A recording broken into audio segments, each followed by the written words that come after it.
गलती से भी रिकॉर्डिंग रह ना जाए ना। चलो भाई छोड़ो, अब आ जाओ। अब मैं एक बात बताने जा रहा हूँ, इंपॉर्टेंट बात है, ठीक है। कई बच्चों के माइंड में अपने आप क्लिक भी कर चुकी होंगी, कईयों के माइंड में क्लिक नहीं हुई होगी, तो मैं बता रहा हूँ, ध्यान से देखना, इंपॉर्टेंट चीज है, ठीक है। अब मुझे यहाँ पर बताओ, अगर मैं बोलूं एक H2SO4 में कितने H प्लस है, बताओ कितने हाइड्रोजन है, जल्दी बताओ। एक H2SO4 में कितने हाइड्रोजन है भाई, बोलो भाई, सबका आंसर आना चाहिए। तो मैं ये लिख सकता हूँ, एक H2SO4 में दो हाइड्रोजन है, दो हाइड्रोजन के एटम है, ऐसे लिख देता हूँ, दो हाइड्रोजन के एटम है, बोलो हाँ या ना। ये जो मैंने तीन डंडे डाले हैं, ठीक है, ये इक्वल टू नहीं है, बस इसका मतलब है कि इसके अंदर, ठीक है, मतलब विच इंप्लाइज हमने शॉर्ट में लिख दिया, सेंटेंस नहीं लिखा, समझ रहे हो ना। अगर मैं बोलूं एक H2SO4 में कितने सल्फर है, बोलो। एक H2SO4 में एक है, बोलो हाँ या ना। एक सल्फर एटम बोल सकता हूं। और एक H2SO4 में कितने ऑक्सीजन है, बोलो। फोर, बहुत बढ़िया। इतनी बात सबको पता है ना, ये सबको पता ही होगा, ठीक है। अगर मैं तुम्हें बोल दूं मैंने दो H2SO4 ले लिए, लिख लेना बेटा, ये एक तरह से, ठीक है, एक और नया नजरिया होता है देखने का। अगर मैंने दो H2SO4 ले लिए, मुझे बताओ कितने H प्लस होंगे। चार। कैसे आया, मैंने टू से मल्टीप्लाई कर दिया टू H को, ठीक है। यहां पर सल्फर कितने हो जाएंगे, टू को मल्टीप्लाई कर दिया 1s से, मतलब एक से, ठीक है। और यहां पर मैं टू को मल्टीप्लाई कर दूंगा फोर ऑक्सीजन से, पूरा समझ रहे हो। अगर तीन H2SO4 ले लो, तो यहाँ क्या आ जाएगा, ठीक है, थ्री आ जाएगा, थ्री इंटू टू सिक्स हो जाएगा, ठीक है। Three into one sulphur three हो जाएगा, थ्री इंटू फोर ऑक्सीजन 12 हो जाएगा, लिख सकता हूं। अगर मैं ऐसे करते करते Na पर आ जाऊं, कहा आ जाऊं, NaH2SO4, मुझे बताओ NaH2SO4 में कितने हाइड्रोजन होंगे। Na इंटू टू हाइड्रोजन लिख सकता हूं, बोलो हाँ या ना। ठीक है, यहां पर Na इंटू वन सल्फर लिख सकता हूं, ठीक है। मैं यहाँ ब्रैकेट डाल देता हूं ताकि तुम समझ पाओ, ठीक है। यहां पर अब मैं यहां क्या लिख सकता हूं, Na इंटू फोर ऑक्सीजन, बोलो हाँ या ना, लिख सकता हूं।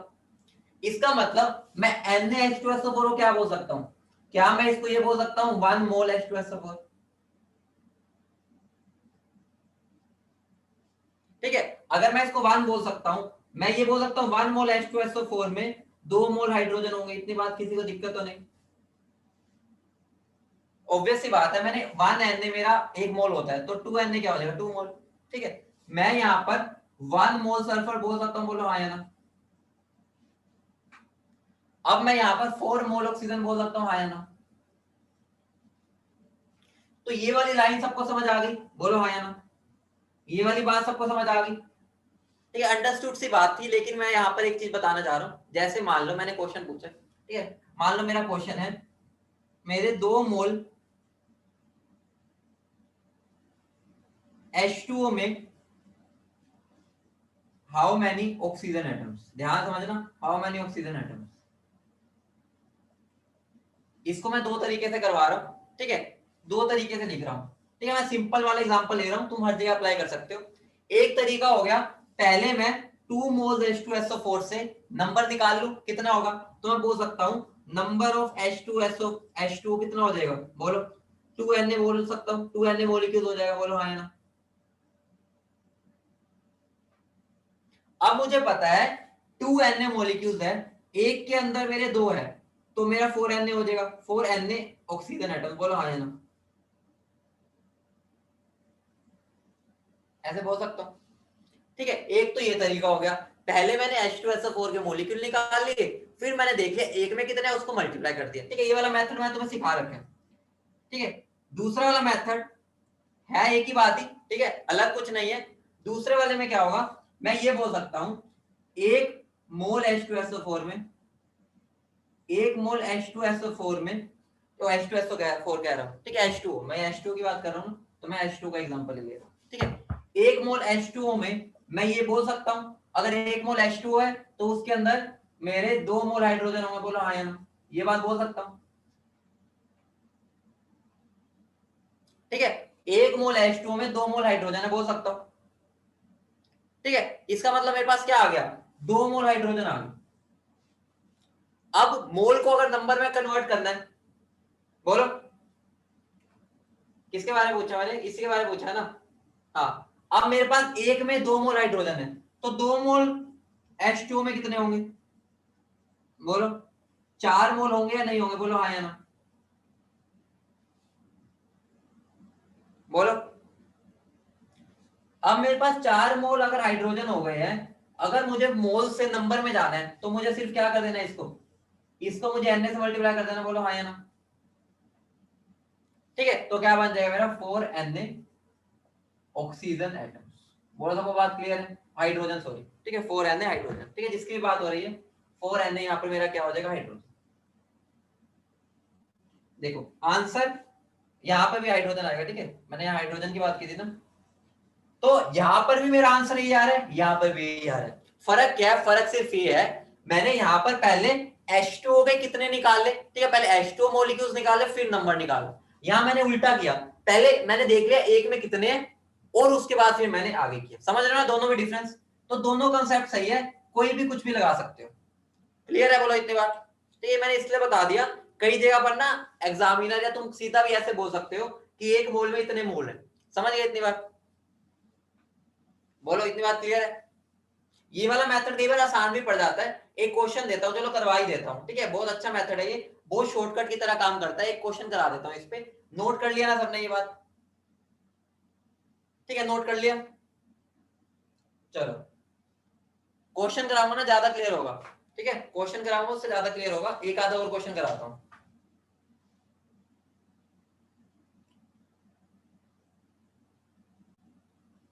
अभी क्वेश्चन के थ्रू कराता हूं, ये तो बिल्कुल चुन्नू सा क्वेश्चन लिया था, एक अच्छा सा क्वेश्चन लेता हूं, उसका क्लियर हो जाएगा। ठीक है, इसको एक बार बस नोट कर लो, फिर जिम्मेदार, अगर उसके बाद भी समझ आया तो बता, ठीक है, बहुत इजी तरीका बताऊंगा, मतलब क्वेश्चन को एक बार समझो, ठीक है। अरे यहाँ पर हाइड्रोजन लिख दो, यहाँ पर हाइड्रोजन लिख दो, ठीक है, हाइड्रोजन लिख दो। ठीक, तो मैं जो चीज करवाने जा रहा हूँ उसको ध्यान से समझना।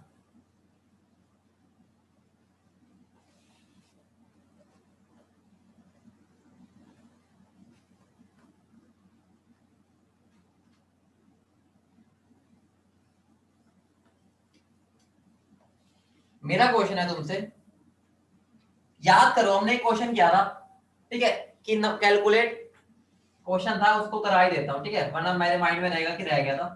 कैलकुलेट नंबर ऑफ मोलिक्यूल्स, ठीक है, second number of atoms, third atoms of each type, atoms of each type, ठीक है, ये वाली चीज बात एक ही है, लेकिन चलो मैं करा ही देता हूं, ठीक है, तुम्हारे माइंड में रहेगा। इन .1, या ये लिख लो, इन 18 ग्राम ग्लूकोज। याद करो मैंने पहले भी ऐसा क्वेश्चन करा रखा है, ठीक है, अब इसको मैं इस नजरिए से सिखाता हूँ, ठीक है, एक बार समझ लो, एक ही बात है, तुम जो मर्जी अटेम्प्ट करो, ये बेटर भी होता है कई जगह पर। अब मुझे बताओ, सबसे पहले बताओ 18 ग्राम ग्लूकोज में कितने मोल्स होंगे? बताओ 18 ग्राम ग्लूकोज में कितने मोल्स होंगे? बताओ मोल्स बता दो भाई, कितने हो जाएंगे? मोल्स हो जाएंगे 18 डिवाइड बाय 180, कितना बन जाएगा? 0.1 मोल। इतनी बात आपको क्लियर है? अब देखो कितना आसान पड़ेगा इस मेथड से। मैं ये बोल सकता हूं कि एक ग्लूकोज में, ठीक है, फॉर्मूला ये होता है ना C6H12O6, एक ग्लूकोज में 6 कार्बन होते हैं, बोलो हाँ या ना, ठीक है, उसमें 12 हाइड्रोजन होते हैं और 6 ऑक्सीजन होते हैं, बोलो हाँ या ना, ठीक है। अगर मैं बोलूं एक मोल ग्लूकोज में कितने मोल कार्बन हो जाएगा? कितने मोल? जल्दी बोलो। 6 मोल कार्बन हो जाएगा, बोलो हाँ या ना, ठीक है। हाइड्रोजन कितना हो जाएगा? 12 मोल, बोलो हाँ या ना। ऑक्सीजन कितना हो जाएगा? 6 मोल, बोलो क्लियर है? एक ही लाइन में सारा हो जाएगा बेटा। 3 डंडे का मतलब बस ये है कि विच इंप्लाइज, ठीक है, हमें इंग्लिश में लिखना पड़ेगा वरना, कि 1 ग्लूकोज कंटेन 6, इसका मतलब है कि विच इंप्लाइज, मतलब एक ग्लूकोज में 6 कार्बन है, 12 हाइड्रोजन और 6 ऑक्सीजन है, ठीक है, बस शॉर्टकट है बस लिखने के लिए, ठीक है।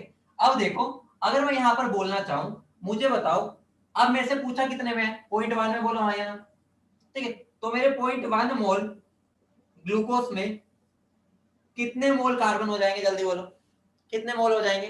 0.6 हो जाएंगे, बोलो समझ रहे हो? हाइड्रोजन कितने हो जाएंगे? हाइड्रोजन 1.2, बहुत बढ़िया यार, लाजवाब बच्चे। और ऑक्सीजन 0.6।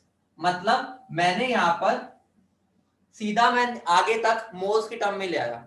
मेरे से उसने पूछा क्या है, कैलकुलेट नंबर ऑफ मोलिक्यूल्स। अब मुझे पता चल गया मेरे पास 0.1 मोल ग्लूकोज है, अगर मैं उसको Na से मल्टीप्लाई कर दूंगा, ठीक है, तो मेरा क्या आ जाएगा 0.1 Na। क्या आ गया ये? ग्लूकोज के मोलिक्यूल्स आगे, बोलो हाँ या ना? ग्लूकोज के मोलिक्यूल्स आ गए, बोलो 0.1 मोल आ गए। ठीक है, अब इधर आ जाओ, अगर मैं इसको Na से मल्टीप्लाई कर दूं क्या आ जाएगा, जल्दी बोलो। इसको अगर Na से मल्टीप्लाई कर दूं क्या आ जाएगा?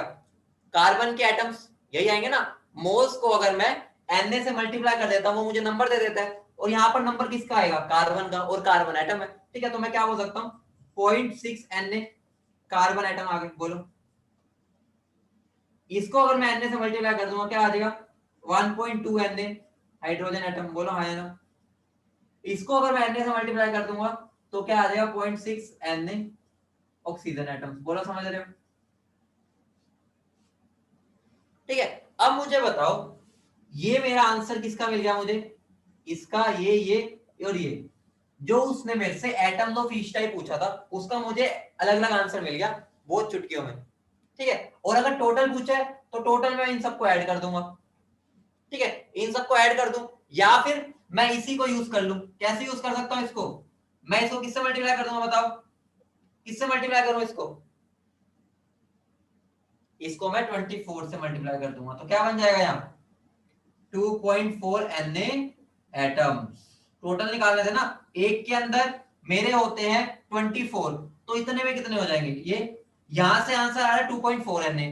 एक बार मैं इन तीनों को ऐड करके देखता हूँ कितना आ रहा है। इधर से भी मेरा कितना आ रहा है 2.4 Na, मतलब मेरा आंसर सही है।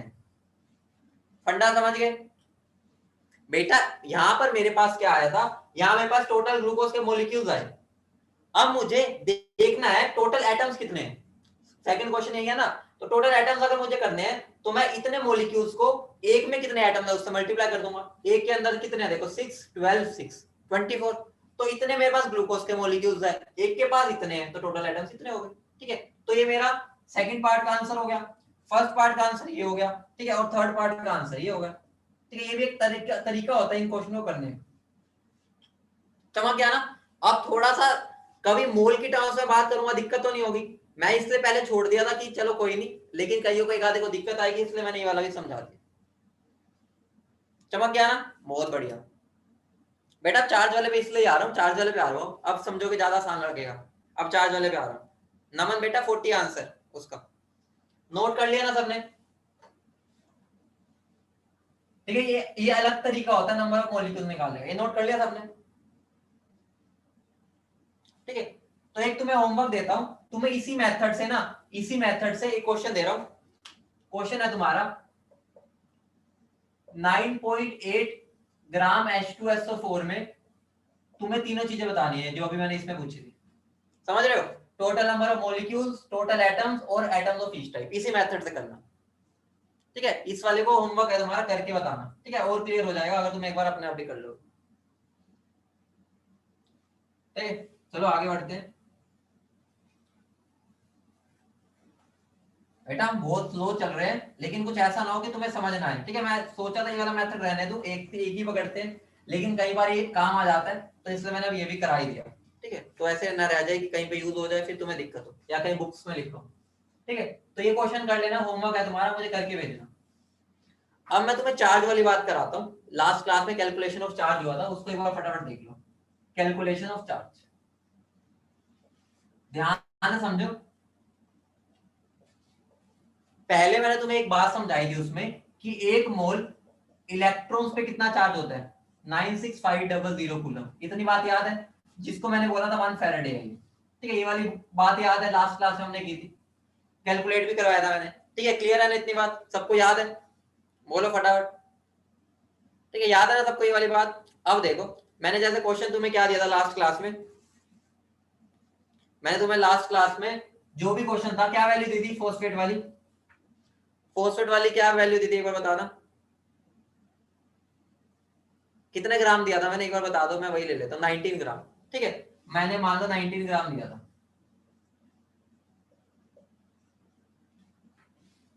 ठीक है, अब इसको एक बार करते हैं, मुझे बताओ 1 मोल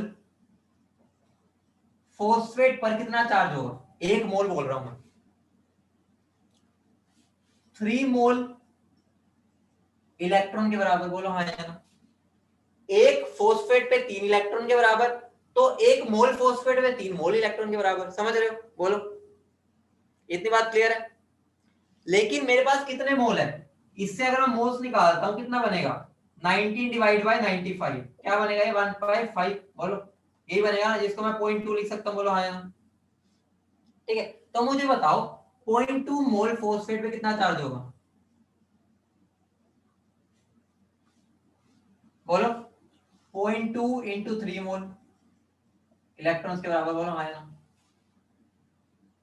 ठीक है, अब मुझे बताओ 0.2 इंटू 3, अगर मुझे मोल को नंबर में कन्वर्ट करना तो एन से मल्टीप्लाई करना पड़ेगा, बोलो। मोल को अगर नंबर में कन्वर्ट करना है तो मैं यहां पर एन से मल्टीप्लाई कर दूं ताकि नंबर आ जाए। ठीक है, और इलेक्ट्रॉन पे चार्ज कितना होता है, इलेक्ट्रॉन पे चार्ज होता है 1.6 इंटू 10⁻⁻19 कूलम लिख दो, क्योंकि मैंने एक के चार्ज के मल्टीप्लाई कर दिया। अगर मैं इन दोनों को मल्टीप्लाई करता हूं क्या आ जाएगा मेरा, 0.6 आएगा, नहीं आएगा, बोलो आएगा, बोलो। ठीक है, अब Na की वैल्यू क्या होती है, Na की 6.023 इंटू 10⁻⁻+23 होती है, बोलो। और इसकी वैल्यू क्या है, 1.6 इंटू 10⁻⁻19। याद करो एक चीज ध्यान रखो, मैंने अभी जब 1 मोल इलेक्ट्रॉन पे चार्ज निकलवाया था वो यही तो था कि मैंने 1 मोल इलेक्ट्रॉन को उसके चार्ज से मल्टीप्लाई किया था, यही था ना, बोलो। ठीक है, क्वेश्चन में यही तो था, देखो 1 मोल इलेक्ट्रॉन का मतलब यही तो हो गया, 1 मोल इलेक्ट्रॉन पे चार्ज, इन दोनों को मल्टीप्लाई करूंगा अगर मैं तो 96500 आएगा, नहीं आएगा, बताओ। ठीक है, करके भी देख लेना चाहे, और ये 0.6 एज इट इज रख दो, इसको मैं कूलम लिख दूं। अब बताओ, अब मुझे बताओ मैं 96500 कूलम को 1 फैराडे बोल सकता हूं ना, तो मेरा आंसर क्या बन जाएगा, 0.6 फैराडे, बोलो समझ रहे हो। ठीक है, अब इसका शॉर्टकट मैंने क्या बताया था, शॉर्टकट क्या था मेरा, शॉर्टकट यही तो था, शॉर्टकट ही मेरा ये था कि अगर मुझे कभी भी मुझे निकालना है अमाउंट ऑफ चार्ज, ठीक है, अगर मुझे चार्ज निकालना है तो मुझे क्या कर देना है, मुझे मोल्स को मल्टीप्लाई कर देना है मैग्नीट्यूड ऑफ चार्ज से। अब यहां पर अप्लाई करके देखो, मोल्स कितने हैं, मोल्स आए मेरे 0.2, ठीक है, तो मोल्स हो गए मेरे 0.2, मैग्नीट्यूड ऑफ चार्ज, चार्ज का मैग्नीट्यूड कितना है 3 है, तो कितना आंसर बन गया 0.6, लेकिन ये चार्ज किस में आंसर आएगा, फैराडे में। अगर आप मुझे कूलम में निकालने को बोल रहे हो तो बस मुझे क्या कर देना है, 0.6 को 96500 से मल्टीप्लाई कर देना है ताकि मेरा चार्ज कूलम में आ जाए, बाकी वो पूछेगा नहीं, हमारा आंसर ज्यादातर फैराडे में होता है। अब क्लियर है, अब तो चमक गया ना, मैंने बिल्कुल आराम से समझा दिया, अब तुम्हें ये वाली बात भी ज्यादा समझ आई होगी क्योंकि मैं तुम्हें एक बात समझा दी पीछे। ठीक है, कि अगर 1 मोल आ जाता तो यहाँ पे मोल आता है।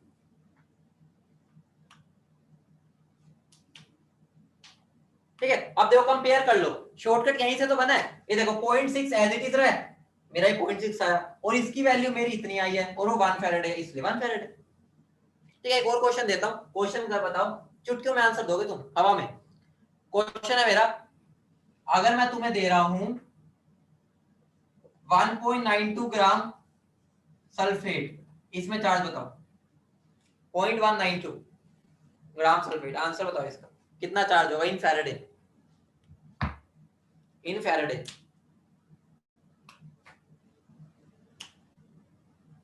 सिंपल है, देखो पहले इसके मोल्स निकाल लो, मोल्स निकालो तो क्या आएगा 1.92 डिवाइड बाय क्या हो जाएगा बताओ 96।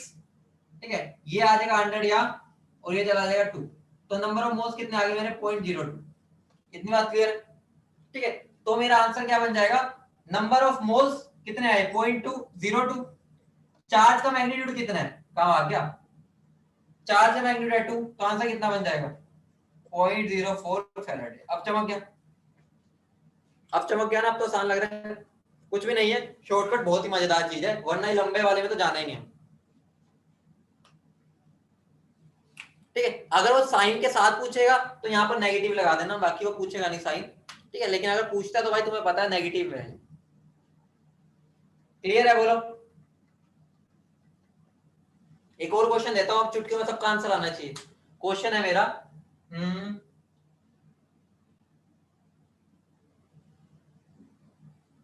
ठीक है, 5.6 ग्राम N3 माइनस, इसका आंसर बताओ फटाफट, चुटकियों में आंसर आना चाहिए, मैं रब करूं इतने में, 5.6 ग्राम N3 माइनस,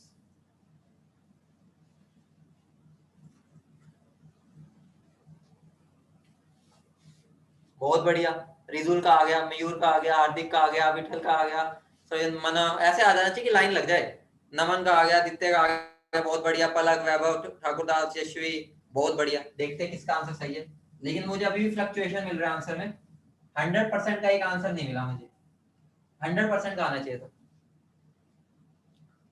मोल्स निकालूंगा तो मेरा क्या मोल्स आएगा 5.6, नाइट्रोजन का मास कितना होता है, नाइट्रोजन का मास बोलो भाई 40, बेटा यहाँ मास में इसका कुछ लेना देना नहीं है, कभी कई बच्चे इसको भी ऐड कर दे, मास से कोई लेना देना नहीं होता इसका, इलेक्ट्रॉन तो वैसे ही मास के नेग्लिजिबल लेते हैं, तो ये कितना बन जाएगा 4, तो ये 0.4 आ गया, ठीक है, तो मेरा चार्ज कितना हो जाएगा 0.4, मैग्नीट्यूड कितना है 3, तो आंसर क्या होगा 1.2 फैराड। लो चुटकियों में ओरली हो जाता है, समझ रहे हो ना कितना शॉर्टकट तरीका, कितना मजेदार है, ओरली आंसर मिल जाएगा, समझ गए, क्लियर है, बताओ, बढ़े आगे, चलो हेडिंग डालो,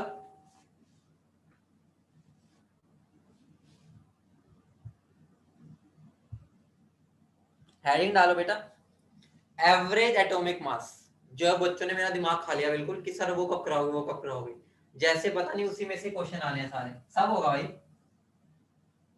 एवरेज एटॉमिक मास,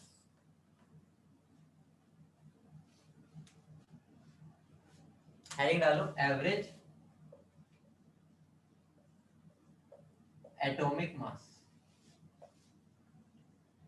सबसे पहली बात आती है एवरेज क्यों निकालना पड़ा मुझे, सबसे बड़ा मुद्दा यही आता है कि एवरेज क्यों, कोई बता सकता है एवरेज क्यों, बताओ भाई कोई, एवरेज ही क्यों, क्योंकि अगर मैं मुट्ठी भर मान लो हवा में से मैंने मुट्ठी ऐसे भरा, मान लो यहाँ पे कार्बन है मेरे पूरे इसके अंदर, तो मैंने जब कार्बन लूंगा तो मुझे उम्मीद है 99.9% तो उसके अंदर कार्बन वैल्यू होगा, अगर मैं 13 की बात करूं तो 0.1% और 14 तो ना के बराबर, अगर क्लोरीन हवा में से मैं पकड़ता हूं तो 75% चांसेस है कि वो 37 वाला आइसोटोप है, वो 25% चांसेस है 35 वाला है, तो मुझे अगर उसका मास लेना है तो मुझे उसका एवरेज करके लेना पड़ेगा, ऑब्वियस सी बात है कि मेरे सैंपल में 25% 35 वाला भी हो सकता है और 75% 37 वाला आइसोटोप भी हो सकता है, मतलब वहां पे मुझे एवरेज चाहिए होगा। अब बात है एवरेज निकालते कैसे, ठीक है, तो एवरेज कैसे निकालनी है, ध्यान रखना, अगर मैं बात करता हूं एवरेज एटॉमिक मास निकालना है अगर मुझे, तो मुझे कुछ भी नहीं करना, मुझे क्या करना है उनका मोलर मास, या मोलर मास बोल लो या एटॉमिक मास, ठीक है, यहाँ वैल्यू की बात नहीं हो रही, कोई बात नहीं पूर्ण, ठीक है, तो मुझे उसका, ठीक है, मोलर मास, उसको मल्टीप्लाई कर दो उसकी परसेंटेज एबंडेंस से, प्लस दूसरा उसको मल्टीप्लाई कर दो उसकी परसेंटेज एबंडेंस से, अगर तीसरा आ जाएगा तो उसको तीसरे को भी कर देना, ठीक है, डिवाइड बाय क्या हो जाएगा a प्लस बी, जहां पर m1 क्या है, ठीक है, m1 है मेरा atomic mass of isotope 1, a क्या है उसकी परसेंटेज एबंडेंस, मतलब वो नेचर में कितना पाया जाता है, m2 क्या है मेरा यहां पर एटॉमिक मास ऑफ आइसोटोप 2, और b क्या है उसकी percentage abundance, percentage abundance of b, और यहां क्या आ जाएगा ऑफ ऑफ आइसोटोप 1, ठीक है, ऑफ आइसोटोप 2 और ये ऑफ आइसोटोप 1। बोलो इतना बात क्लियर है? इतनी बात क्लियर है? अब मुझे एक चीज पूछनी है, तुम्हारे ऊपर डिपेंड करता है, क्या तुम जानना चाहते हो ये फॉर्मूला आया कहां से, या बस चले आगे? तुम्हारे ऊपर है, क्या तुम्हें जानना चाहते हो कि आया कहां से, या बस चलने दो भाई गाड़ी? बेटा यूनिटरी मेथड नहीं है, हर जगह यूनिटरी मेथड नहीं है ना भाई, खत्म यूनिटरी मेथड का खेला। ठीक है, चलो अच्छी बात है, बहुत जानना चाहते हो तो उस पर ज्यादा टेंशन ना लेना, हमें फॉर्मूला तो ये यूज करना है। आया कहां से वो एक बार थोड़ी झलक दिखा देता हूँ, समझ आ जाए बहुत बढ़िया, नहीं भी आएगा तो टेंशन नहीं, यूज अपना ऐसा नहीं होना, लेकिन जिसको समझ आएगा उसका कॉन्फिडेंस लेवल बढ़ जाएगा। मेन बात होती है पेपर के टाइम कॉन्फिडेंस लेवल की, समझ रहे हो? ठीक है, एक बार फटाफट बता दूंगा, तुम्हें याद नहीं, रट्टा नहीं मारना, बस समझ लो एक बार। लिख लिया फॉर्मूला? लिख लिया? पहले बता दो फॉर्मूला। ठीक है, लिख लिया सबने? फटाफट लिखो भाई।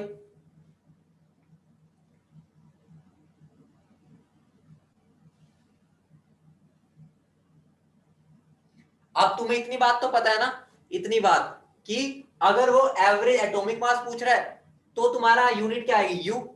अगर मान लो उसने एवरेज मोलर मास पूछ लिया तो यहाँ पर यूनिट क्या आ जाएगी? ग्राम। बाकी तो सब सेम ही होता है, समझते हो ना? इतनी बात तो अंडरस्टूड है, अब तुम्हें सारा मैंने पिछले डिटेल में बताया था। ठीक है, रब कर दूं? बोलो चलो। अब इंटरेस्टिंग खेल है, इसको समझते ही आया कहां से। ठीक है, बहुत अच्छा खेल है ये, मतलब मजा आएगा समझ के, एक बार ध्यान से देखना। ठीक है, मान लो एक मेरा एलिमेंट है, ठीक है, मान लो एक एलिमेंट है, उसके दो आइसोटोप्स है। कितने आइसोटोप्स है? दो। ठीक है, एक आइसोटोप 1 और एक आइसोटोप 2। इतनी बात समझ रहे हो? अब मुझे बताओ, मेरे को अगर रिप्रेजेंट करना है किसी भी मॉलिक्यूल को तो मैं कैसे करता हूं? मान लो कोई है एक्स, ठीक है, कोई एक्स मॉलिक्यूल है, नीचे में क्या लिखता हूं? उसका एटॉमिक मास, ठीक है, और ऊपर क्या लिखता हूं उसका? बोलो, ऊपर क्या आता है? Mass number. नीचे एटॉमिक नंबर, ऊपर मास नंबर। बोलो आयन। अगर इसके लिए लिखूं तो क्या आएगा? ऊपर एटॉमिक, ऊपर मास नंबर और नीचे एटॉमिक नंबर। बोलो आइसोटोप्स में मुझे बताओ डिफरेंस क्या होता है? आइसोटोप्स में डिफरेंस क्या होता है? जल्दी बोलो भाई। आइसोटोप्स में डिफरेंस क्या होता है? मास का, मतलब कि इनडायरेक्टली न्यूट्रॉन्स का। अगर न्यूट्रॉन्स का फर्क है तो ये दोनों वैल्यू अलग होगी या नहीं होगी? बोलो हाँ या ना। ठीक है, तो मैं यहाँ पे 1 लिख दूं, यहाँ 2 लिख दूं, कोई दिक्कत तो नहीं किसी को? ठीक है, क्योंकि ये दोनों डिफरेंट वैल्यू होगी तभी तो आइसोटोप्स है। ये वैल्यू सेम होती है आइसोटोप की, सबको पता है ना? आइसोटोप का मतलब होता है जिनका सेम एटॉमिक नंबर हो, डिफरेंट मास नंबर हो। तो एटॉमिक नंबर तो सेम है, मास नंबर डिफरेंट हो गया। बोलो इतनी बात क्लियर है? इतनी बात क्लियर है?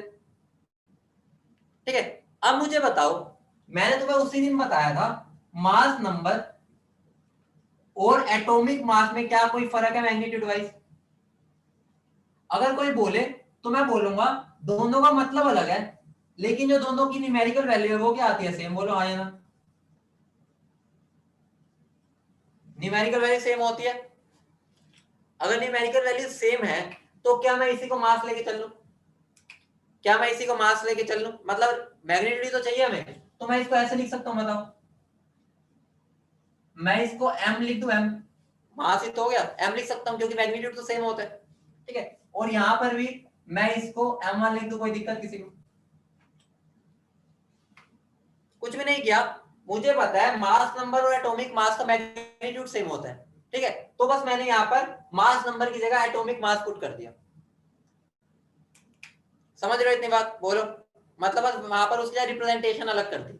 अब मान लो, अब मान लो मैं बोल रहा हूं इसकी परसेंटेज अबंडेंस ए है। परसेंटेज अबंडेंस क्या है? अब मुझे बताओ, अगर मैं बोल रहा हूं 25% मेरा एक्स है, उसका मतलब क्या होता है? 100 में से 25 ग्राम एक्स होगा। बोलो हाँ, ये बोल सकता हूं 100 ग्राम में से 25 ग्राम एक्स होगा। अगर मैं जनरली बोल देता हूं कि एक, मान लो जनरल अगर मैं बोल देता हूं मेरे पास 25% है कुछ एक्स और 75% है वाई, तो मैं इसको ऐसे बोल सकता हूं ना कि 100 ग्राम में से 25 ग्राम होगा एक्स और 75 ग्राम होगा वाई। कोई दिक्कत? बोल सकता हूं जनरली। तो परसेंटेज अबंडेंस का भी मतलब क्या हो गया कि अगर मैं 100 ग्राम ले रहा हूं, 100 ग्राम्स ले रहा हूं, या 100 कुछ केजी बोलो, ग्राम बोलो, 100 ग्राम में इतने ग्राम ये होगा। बोलो समझ रहे हो? बोल सकता हूं। तो मैंने मान लिया उसकी परसेंटेज ए है, तो उसको मैं मास की तरह मान सकता हूं। बोलो हाँ या ना? उसको मैं मास की तरह ले सकता हूं। बेटा परसेंटेज अबंडेंस है इस नेचर में, उसका कितना वजूद है। मतलब अगर मैं बोलता हूं कि इस दुनिया में, ध्यान से समझना, वो भी बात समझ लो। मान लो क्लोरीन है, क्लोरीन दो आइसोटोप्स में रहता है। एक होता है 35 वाला क्लोरीन, एक होता है 37 वाला क्लोरीन। तो मैं बता रहा हूं ये है मेरा 75% और ये है 25%। इसका मतलब क्या हो गया कि अगर मैं 100 ग्राम क्लोरीन लेता हूं, उसमें 75 ग्राम ये होगा और 25 ग्राम ये होगा। इतनी बात समझ रहे हो? इतनी बात समझ रहे हो? परसेंटेज अबंडेंस का मतलब होता है कितना प्रतिशत प्रेजेंट है। बोलते हैं ना हमारी एयर में 70%, 80% नाइट्रोजन है, इतने परसेंट ऑक्सीजन है, उसका मतलब यही तो होता है, इतने परसेंटेज। ठीक है, अब मुझे बताओ यहाँ पर परसेंटेज अबंडेंस इनडायरेक्टली मैं मास से रिलेट कर सकता हूं। बोलो, मैं मास से रिलेट कर सकता हूं। बोलो बोलो हाँ या ना? या मैं मोल से रिलेट कर सकता हूं? है तो एक ही बात ना। क्या मैं मोल से रिलेट कर सकता हूं? मैं परसेंटेज अबंडेंस को मोल परसेंट बोल सकता हूं। है तो इतना परसेंटेज ही ना। ठीक है तो परसेंटेज, मोल भी तो अमाउंट बताता है, ग्राम में अमाउंट बताता है। अगर ये मेरा मोल परसेंट जो है वो, ठीक है, मोल मुझे बताओ मोल किसके इक्वल होता है? Given mass by molar mass. ठीक है, अगर मुझे गिवन मास निकालना है तो मुझे मोल को मोलर मास से मल्टीप्लाई करना होता है। बोलो, अब मुझे बताओ यहां पर मैं मोल को ए ले सकता हूं क्योंकि भाई परसेंटेज ही तो है। ठीक है, given mass as it is रहेगा। मोलर मास इसका मेरा क्या हो जाएगा? m2 बोल सकता हूं। बोलो, m2 बोल सकता हूं। बेटा यहाँ पर ना आइसोटोप 1 लिखा है ना, तो यहाँ पर भी 1 ही कर लो। ठीक है, ताकि हमारे सारे को सेम रहे। ठीक है, इसको 1 ही कर लो। यहाँ आइसोटोप 2 है तो ये 2 ले लो और ये भी 2 ले लो। ठीक है, वरना ऐसे मतलब फर्क कुछ नहीं आएगा, बस वैसे ही सही रहेगा। तो मैं यहाँ पर इसको m1 लिख सकता हूँ। मोलर मास मतलब m1, यही तो है देखो। ठीक है, और मेरा ग्राम गिवन मास क्या हो जाएगा? a into m1। बोलो हाँ। बेटा मोल परसेंट की तरह उसको ट्रीट कर सकते हैं, तो मेरा गिवन मास ये हो जाएगा। बोलो हाँ या ना? तो मैं बोल सकता हूँ इसका मास कितना हो जाएगा? am1। बोलो हाँ या ना? ठीक है, इसको मैं क्या बोल सकता हूँ? इसका मास कितना हो जाएगा? bm2 बोल सकता हूँ। बोलो, अगर इसका मैं मान लू b है परसेंटेज अबंडेंस, या इसको मैं मोल परसेंट बोल दूं, या मोल परसेंट बोल दूं, तो bm2 बोल सकता हूँ। ठीक है, बस एक बात अब समझो। ठीक है, एक बात अगर मैं तुम्हें एक चीज रियलाइज कराऊं यहाँ पर, ठीक है, एक बात अगर मैं तुम्हें समझाऊं, मुझे बताओ नंबर ऑफ मोल्स का फॉर्मूला क्या होता है? Given mass by molar mass. क्या होता है? Given mass by molar mass. तो अगर मुझे मोलर मास निकालना है तो उसका फॉर्मूला क्या हो जाएगा? Given mass by moles. बोलो आया ना? अब यहाँ गिवन मास अगर मुझे बताना है, अगर ये मिक्सचर है, मिक्सचर, तो गिवन मास को मुझे ऐड करना पड़ेगा। अगर मैं ऐड करूंगा तो मुझे क्या करना पड़ेगा? इसको और इसको ऐड करना पड़ेगा। क्या बन जाएगा? am1 plus bm2। और मोल्स भी मुझे ऐड करने पड़ेंगे। मोल्स यहाँ कितने हैं? ए, यहाँ कितने हैं? बी। तो डिवाइड बाय क्या हो जाएगा? ए प्लस बी। और ये मेरा क्या बन गया? एवरेज मोलर मास, क्योंकि अब ये मिक्सचर के लिए। तो यहाँ पर भी क्या बोल सकता हूँ? Total given moles mass divide by total moles. ठीक है, बस हल्का सा हिंट लेना था। नहीं भी समझ आया तो छोड़ो, बस एक माइंड में रहे कि हमने सीखा था, चाहे भूल जाओ, कोई दिक्कत ही नहीं है, जरूरत ही नहीं है इसकी।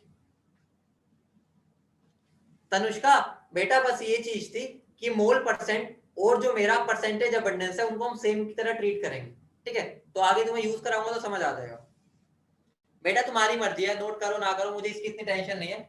मुझे एक बार बस बताना था कैसे होगा, इसमें डीप में जाना ही नहीं हमें। नहीं भी आएगा तो कोई दिक्कत नहीं, मुझे यूज ही नहीं है इसका। वैभव बेटा कुछ भी नहीं किया, ये तुम्हारे वैसे सिलेबस में ये लगा लो कि यूज तो कहीं होना नहीं। एक बार बस मैंने तुम्हें एक हल्का सा आइडिया देना था कैसे आया। नहीं भी आया तो छोड़ो, रब कर देता हूँ, कोई टेंशन जरूरत ही नहीं है, कोई दिक्कत ही नहीं है। बस हल्का सा रफ आइडिया होना चाहिए तुम्हें कि कैसे हमने निकाला। ठीक है, तो कोई दिक्कत ना लो कि नहीं भी आया तो हमारा बिल्कुल 1% भी यूज नहीं है इसका, 0% भी नहीं। ये तो बस एक तरह से तब मतलब अच्छी खुशी देने के लिए होता है, नहीं यार तो कोई दिक्कत नहीं। एक बार दोबारा बताऊंगा फिर भी अगर चाहते हो तो। ये रहने दो, जरूरत नहीं है, पहले ही बता रहा हूं। बताओ ये रहने दो, जल्दी बोलो, छोड़ दो ना, क्योंकि इतना जरूरत है ही। चलो बॉडी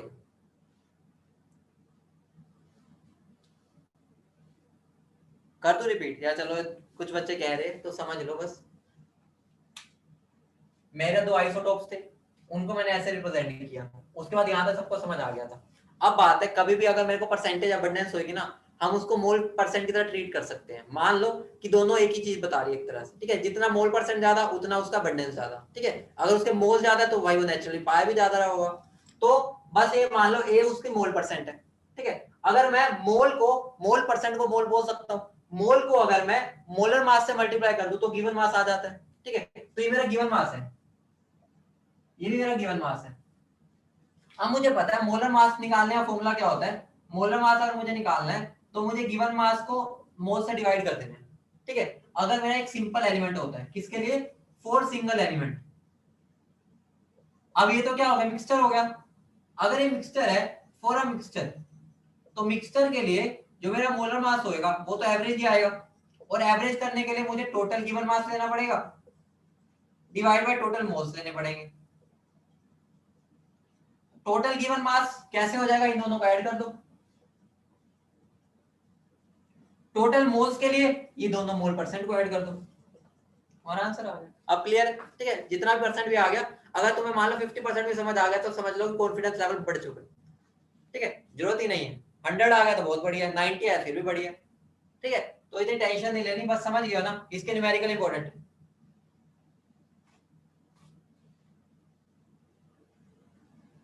दीपांशु बेटा उसका आंसर 40 था, 40 था। तुम्हें पर्सनली डाउट है मुझे फोन कर लो, तुम्हारे मैसेज या फोन तो मेरे पास आते नहीं, क्लास में उसको क्यों लेकर आ रहे हो, समझो तो सही। 40 ग्राम उसका आंसर है, और सबका वो हो चुका है, ठीक है। अगर सबका नहीं होगा या मुश्किल होगा तो मैं क्लास में करा दूंगा। अगर वो सबका हो गया इसका मतलब तुम्हें एक बार दोबारा ट्राई करना चाहिए। अगर नहीं हो रहा कोई दिक्कत नहीं, मुझे फोन कर लो उसी टाइम कि सर मुझे कैसे करना है, वहां पर बैटर मैं समझा पाऊंगा। अगर एक आधा बच्चा ही है, ठीक है, यहाँ पर सारे बैठे हैं, तो उसके लिए अब मैं वो क्वेश्चन को दोबारा कराऊंगा तो तुम्हारा टाइम ही वेस्ट होगा। समझ रहे हो हम दीपांशु, तो मेरे से पर्सनली पूछ लो।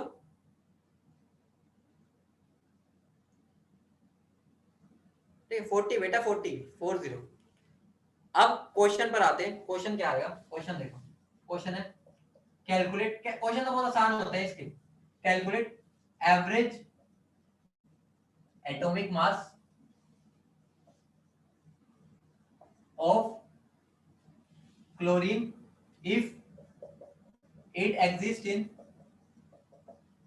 टू आइसोटोप्स,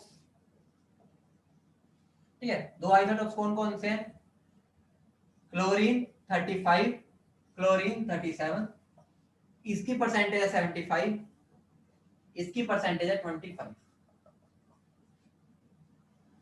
आंसर सोल्व कर दो। जो सिंपल है, सिंपल है। मुझे अगर मोलर एवरेज वाला निकालना है, एवरेज, तो मुझे क्या करना है, M1A, M1 की वैल्यू ये रही, A की वैल्यू ये रही, M2 की वैल्यू ये रही, B की वैल्यू ये रही, बस पुट कर दो। M1 कितना हो जाएगा, ठीक है, M1 हो जाएगा 35, A कितना 75, M2 कितना 37, ये कितना 25, डिवाइड क्या हो जाएगा 75 प्लस 100 और 75 प्लस 25। इसको सोल्व करूंगा तो मेरा आंसर आ जाएगा 35.5। यूनिट क्या हो जाएगी, यू। समझ गए, सिंपल है, वैल्यूज पुट किए।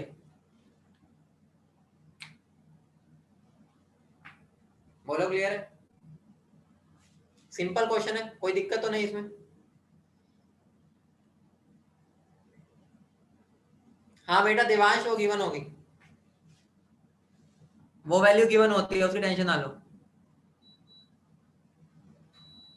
वो गिवन होगा। क्लियर है इतनी बात। क्वेश्चन लिखो, एक question, calculate calculate average atomic mass of, इसको मैं चेंज कर रहा हूं, silicon if it exist in 3 isotopes, ठीक है, क्वेश्चन मैं इसी में बदल रहा हूँ। ठीक है, कौन कौन से आइसोटोप्स है?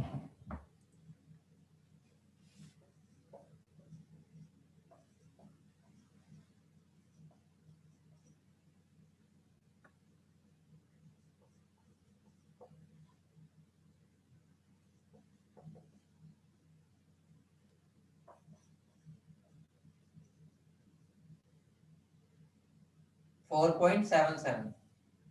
ठीक है, और ये कितना है? 3%।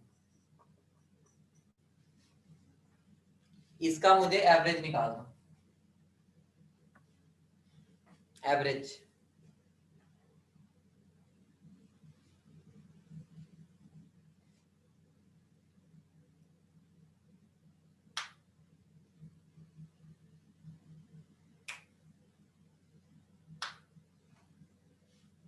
कैलकुलेशन है बेटा, इसमें और कुछ भी नहीं है, वैल्यूज ही पुट करनी है बस। तो यहाँ पर वैल्यूज पुट करूंगा तो क्या आएगा, देखो 28 into 92.23 plus 29 into 4.77 plus 30 into 3 divide by 92.23 plus 4.77 plus 3, 100 ही आएगा नीचे वाला। तो ठीक है, इसको सोल्व करोगे तो क्या आएगा बता दो, 28.1। बहुत बढ़िया। ठीक है, कैलकुलेशन छोड़ दो, कोई दिक्कत नहीं है। ठीक है, हमें यहाँ पे कैलकुलेशन नहीं, बस अप्लाई करना सीखना है। ठीक है, इतनी मुश्किल कैलकुलेशन पेपर में नहीं आती। ठीक है, लेकिन प्रैक्टिस क्वेश्चंस करोगे तो वहां मिल जाएगी। ठीक है, सिंपल क्वेश्चन लग रहे हैं ना, मुश्किल तो नहीं लग रहा? मुश्किल तो नहीं है, सिंपल क्वेश्चन है। हाँ बेटा, सिलिकॉन है, सिलिकॉन।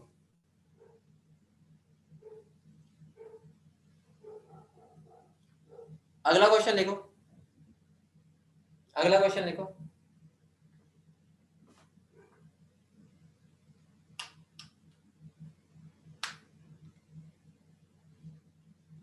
जो भी आ रहा है बेटा, ये इस पे नहीं, यहाँ तक सबका सेम होना चाहिए, आगे वाली चीज तो सोल्व ही करनी है, उसमें कोई टेंशन ना लो। बेटा यहाँ पे एटॉमिक मास पूछा ना मैंने, तो एटॉमिक मास इसलिए यू लगा दिया। अगर मैंने एवरेज मोलर मास पूछा होता तो ग्राम लगा देता। समझ रहे हो? क्लियर है? बताओ। अगला क्वेश्चन लिखो, अब देखते हैं वो कितने बच्चे कर पाते हैं। अगला क्वेश्चन है, calculate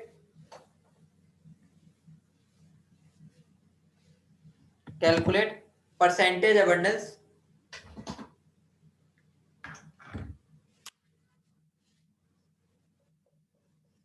calculate percentage abundance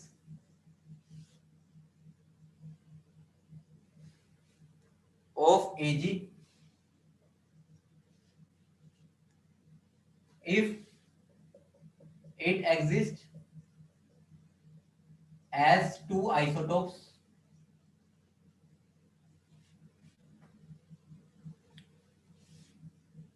Ag107 Ag109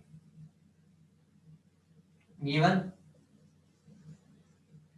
its average atomic mass is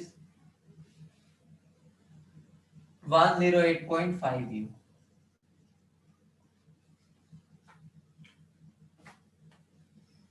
अब देखो, मैंने पलट दिया क्वेश्चन को, क्वेश्चन को ही पलटा मार दिया।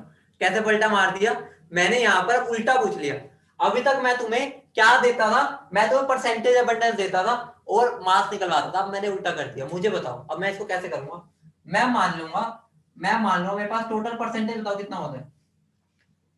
टोटल परसेंटेज कितना होता है? 100 होता है। ठीक है, टोटल 100% है, तो मैं मान लूंगा मेरा एक्स जो परसेंट है वो कौन है, Ag 107, और मेरा 100 माइनस एक्स कौन हो जाएगा, Ag 109। इतनी बात क्लियर है बेटा? यहाँ पर एक्स और वाई ना ले लेना, फिर दो वेरिएबल आ जाएंगे। ठीक है, इसलिए हम एक को एक्स ले लेंगे, एक को 100 माइनस एक्स। समझ रहे हो? बस क्वेश्चन हो गया मेरा। क्वेश्चन में अब करना ही क्या है, वैल्यू पुट कर दो। ये मेरा गिवन हो गया एवरेज। ठीक है, एक की वैल्यू क्या हो जाएगी, 107 into x plus 109 into 100 minus X divide bye क्या हो जाएगा, एक्स प्लस 100 माइनस एक्स। ठीक है, परसेंटेज को नीचे ऐड कर दिया। इसको सोल्व करो, एक्स की वैल्यू क्या आ रही है बता दो। इसको सोल्व करने पे एक्स की वैल्यू क्या आ रही है?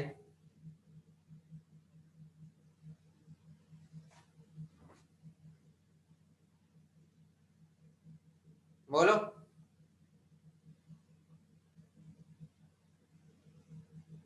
बेटा 75 आ रही होगी। बेटा 75 है, 75।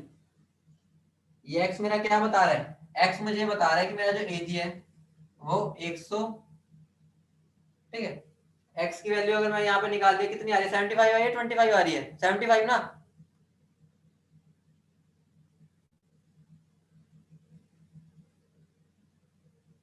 ट्वेंटी फाइव आ रही है एक्स की वैल्यू इसको सोल्व करने में। एक्स की वैल्यू बेटा, एक्स की वैल्यू यहाँ सोल्व करो, क्या आ रहा है जल्दी बताओ।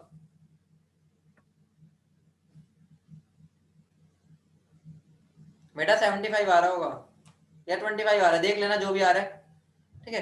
तो बस ये लगा लो, एक्स की जो भी वैल्यू आएगी वो तुम देख लेना, कैलकुलेटर यूज कर लेना, ठीक है। एक्स की वैल्यू मेरी मान लो जो भी आ रही है वो मेरा क्या हो जाएगा? 107 वाला, ठीक है। तो मेरा 100 माइनस एक्स कौन हो जाएगा फिर? वो 100 माइनस एक्स हो जाएगा 109 वाला, ठीक है। वैसे तुम यहाँ अंदाजा भी लगा सकते हो, मेरा जो 108.5 है वो एजी के पास है, ये 109 वाले के पास है। 109 के पास आता है ना 108.5, इसका मतलब ये इसका बंडल ज्यादा होना चाहिए, ठीक है। तो 75% मेरा ये आ रहा होगा, ठीक है। तुम आइडिया भी ले सकते हो, ये मेरा 25 आ रहा होगा, ठीक है। अरे तुम आइडिया भी लगा सकते हो, मुझे बताओ एवरेज मेरा किसके पास आ रहा है? एवरेज 109 के पास है या 107? 109 के ज्यादा पास है ना, इसका मतलब क्या हो गया? मेरा ये ज्यादा रहा होगा, ये वाला, ठीक है। 109 के पास है, इसका मतलब इसका परसेंटेज ज्यादा होगा, ठीक है। परसेंटेज ज्यादा तो पता चल रहा है वो 75% यही, ठीक है। हाँ बेटा वही निकाल दी मैंने, एक्स की वैल्यू 25 लिख तो दी। दे रहा हूँ भाई, और क्वेश्चन दे रहा हूँ, क्वेश्चन लिखो फटाफट, क्वेश्चन लिखो। दे रहा हूँ खुश, एक और क्वेश्चन दे रहा हूँ। अगला क्वेश्चन है, यहाँ पे बोरोन कर देना, ठीक है। और यहाँ पर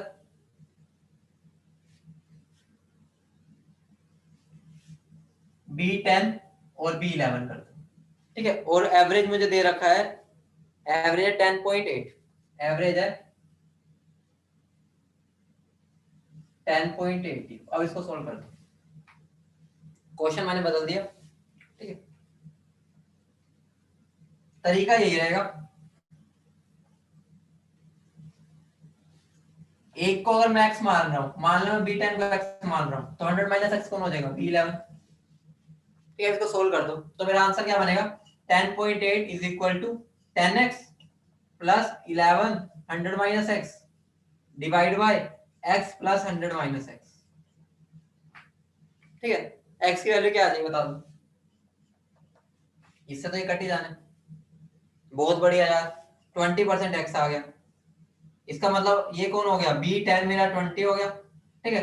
तो मेरा B11 कितना हो जाएगा? 80%, ठीक है।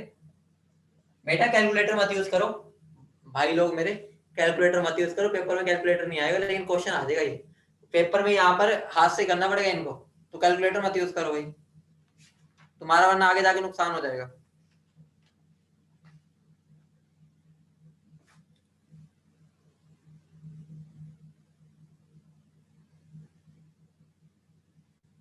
समझिए, आगे बढ़े, बोलो। कर लिया?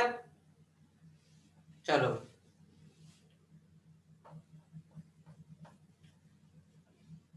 अगली लाइन डालो।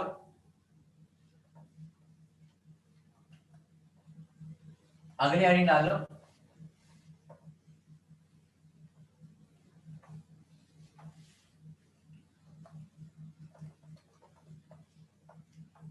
गैसियस मिक्सचर,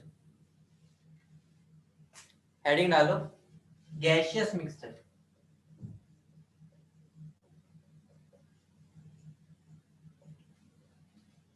मुझे एक बात बताओ, ध्यान सुनना, मैं मान लो इस कमरे में ऑक्सीजन छोड़ दूं, ठीक है। मान लो 1 मोल ऑक्सीजन छोड़ दी मैंने इस रूम में, ध्यान से देखो। मान लो मेरा जो रूम है, ये रूम के अंदर मैंने 1 मोल ऑक्सीजन छोड़ दी, और 1 मोल CO2 छोड़ दी। ध्यान समझना, 1 मोल ऑक्सीजन और 1 मोल CO2। मुझे बताओ, मान लो मैंने, ध्यान से देखो, मान लो मैंने जो ऑक्सीजन है वो इस कोने से छोड़ी है, इस कोने से, इस कोने से, और मैंने ऑक्सीजन और CO2 उस कोने से छोड़ी है। अब मुझे बताओ, अगर मैं जैसे छोड़ने के थोड़े मिनट के बाद या थोड़ी देर बाद चेक करूंगा सामने वाले कोने में जाके, तो क्या ऐसा होगा कि उधर सिर्फ ऑक्सीजन हो, या उधर सिर्फ CO2 हो, या इधर खाली ऑक्सीजन हो, इधर CO2 ना हो? ऐसा होगा? सोचो, ऐसा कभी होगा? ये होगा कि पूरे रूम में वो बिल्कुल पूरी पूरी पूरी क्या हो जाएगी, यूनिफॉर्मली डिस्ट्रीब्यूट हो जाएगी, मतलब हर जगह बिल्कुल अच्छे से। उसको हम क्या बोलते हैं, होमोजीनियस मिक्सचर। समझ रहे हो?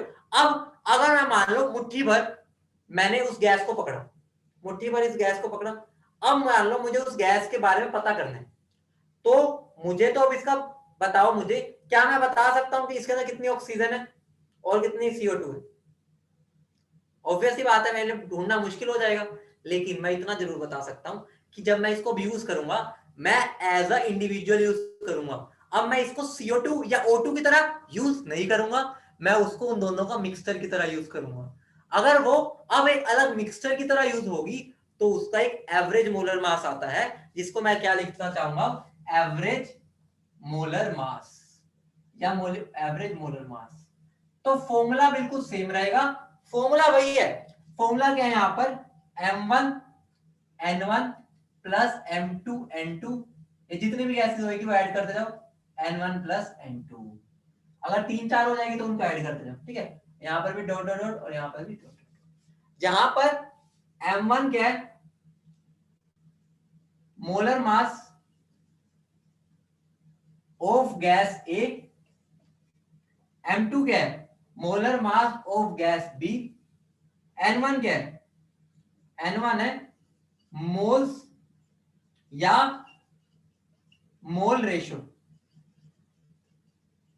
ऑफ गैस A, और N2 क्या है, मोल्स या mole ratio of gas B। मतलब क्या है, मतलब ये है कि यहाँ पे बस फॉर्मूला सेम रहा, बस कंसेप्ट बदल गया। वहां पर मैं डिफरेंट डिफरेंट आइसोटोप्स के लिए इस फॉर्मूले को यूज कर रहा था, मतलब गैस वही थी, था कार्बन ही, लेकिन कार्बन की 2 3 वैरायटी थी। यहां पर मैं क्या करूंगा, एक ऑक्सीजन ले आऊंगा, एक CO2, काम वही है, बस यहाँ पर डिफरेंट डिफरेंट गैसेस के लिए मैं एवरेज निकाल रहा हूँ। समझ रहे हो? ठीक है बेटा, चाहे मोलिकुलर लिख लो, उसकी टेंशन ना लो, मोलिकुलर लिख लो, लेकिन हम जनरली मोलर मास निकालते होते हैं गैसेस के लिए, तो मैंने इसलिए यहाँ पे मोलर लिख दिया। समझ रहे हो? अब जैसे एग्जांपल देखो, फॉर एग्जांपल अगर मैं तुम्हें बोलता हूं 80% मेरी है, ठीक है, 80% है मान लो N2, 20% है O2, ठीक है, और ये मोल्स रेशियो है, ठीक है, ये मोल्स का परसेंटेज है। मुझे बताओ एवरेज मोलर मास क्या होगा, इस गैस का एवरेज मोलर मास बता दो क्या होगा। सिंपल है, क्या करना है मुझे, 80 इंटू मोलर मास इसका कितना होता है 28, प्लस 20% ये है, उसका मोलर मास कितना होता है 32, डिवाइड बाय 80 प्लस 20। इसको सोल्व करो, क्या आ रहा है बताओ, इसको सोल्व करके बताओ क्या आ रहा है।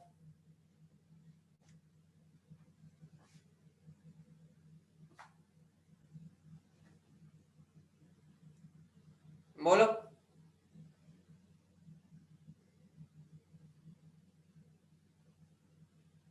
28.8%। समझ गए सब?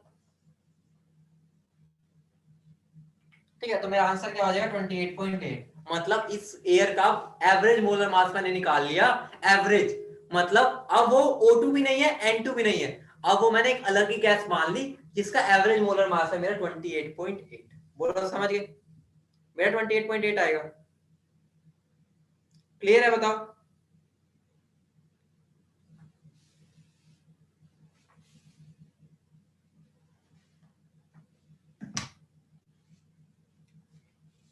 रिपीट करूं क्या?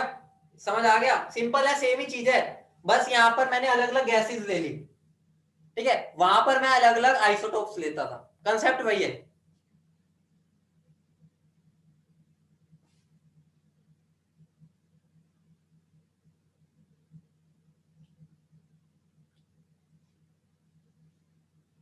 बेटा यहां पर मुझे गिवन है ना 80% और 20% गिवन है, और वो मोल परसेंट गिवन है, मतलब यहाँ पर ये मेरा मोल परसेंट गिवन है, मैंने तुम्हें बताया मोल रेशियो चाहे मोल परसेंट एक ही बात है, रेशियो 1 में से होता है, ठीक है, इसको मोल परसेंट हो गया, है तो एक ही चीज ना, परसेंटेज और रेशियो में बस 100 से मल्टीप्लाई का फर्क होता है, तो मोल्स का कुछ परसेंटेज गिवन है, तो ये क्या हो गया, N2 का 80 है, O2 का 20 है, तो बस मैंने क्वेश्चन को सोल्व कर वैल्यूज तो पुट किया है, ठीक है, तो ध्यान रखो यहाँ पर इसको भी ऐड कर लो, करना है तो, ठीक है, वो मोल्स हो सकता है, मोल्स का रेशियो हो सकता है, ठीक है, या वो क्या हो सकता है, वो मैं ये बोल सकता हूँ मोल्स का परसेंट हो सकता है, कुछ भी हो सकता है, मतलब वो मोल्स से रिलेटेड होगा, समझ रहे हो?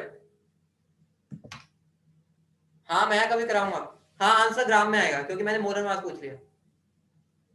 बेटा हेट्रोजीनियस का मतलब ये होता है कि उस कोने में अलग वैल्यू होगी, इस कोने में अलग, होमोजीनियस का मतलब पूरे यूनिफॉर्मली मिलेगी वैल्यूज, ठीक है, जैसे मिट्टी हो, तुम पानी में मिट्टी को डालोगे, मिट्टी नीचे सबसे ज्यादा बैठी होगी, ऊपर कम होगी, लेकिन नमक को जब मैं डालूंगा तो नमक यूनिफॉर्मली डिस्ट्रीब्यूट होते हैं, समझ रहे हो? चलो बाकी फिर करते हैं, आज के लिए इतना ही काफी है।